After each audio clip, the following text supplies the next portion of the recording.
பரதநாட்டியம் படிச்சுட்டு இருக்கிற மாணவர்களா நீங்க? பரதநாட்டியம் படிக்கிற குழந்தைங்களுக்கு கற்றுக் கொடுக்கும் ஆசிரியர்களா? இந்த பரதநாட்டிய உருப்படிகளை இன்னும் நிறைய உருப்படிகள் கத்துக்கணும் அப்படிங்கிற ஆசை உள்ளவங்களா?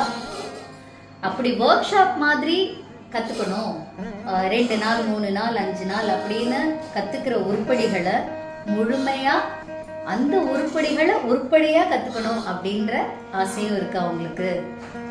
கண்டிப்பா அப்படி ஆசை இருக்கிறவங்களுக்கான நாள் தான் இந்த மே மாசம் 26ஆம் தேதியிலிருந்து 31ஆம் தேதி வரைக்கும்.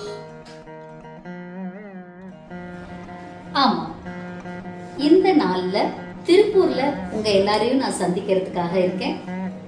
கடந்த 35 ஆண்டு காலமாக இந்த பரதநாட்டிய பயிற்சியில் நான் என்னுடைய ஆசான்களிடமிருந்து கற்றுக்கொண்ட பரதநாட்டிய பயிற்சிகளையும் மற்றும் இந்த பரதநாட்டிய துறையில் பல வித்தகர்களிடமிருந்து கற்றுக்கொண்ட நல்ல நல்ல விஷயங்களையும் உருப்படிகளையும் அதன் மூலமாக என்னுடைய அறிவிலிருந்து நாட்டிய அமைப்பை அமைத்த முறைகளையும்